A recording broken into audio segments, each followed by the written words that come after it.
दिन दीपहरे माड़ी आसिला अंधार घड़घड़ी बिजुली सांगकू काची देई गला वर्षा किछि दिन धरी अनुभूत हेउथिबा असह्य गुळुगुळीरू मिलिला आश्वस्ति।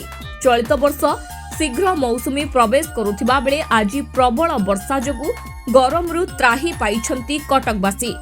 तेबे भीषण वर्षा जोगु कटकर किछि तलिया अंचल रे जल निष्कासन जनित समस्या देखा जाइथाय। तेबे गोटिए सप्ताह तले वर्षा को आखि आगरे रखी नगर उन्नयन मंत्री सहित जिलापाल कटक महानगर निगमर अधिकारी माने सहरर विभिन्न नाल तथा तलिया अंचल परिदर्शन करथिले। तेबे चलित वर्षा ऋतु रे कटक सहर रे जल निष्कासन व्यवस्था केते सुधुरिछि ताहा देखिबाकू बाकी रहिला।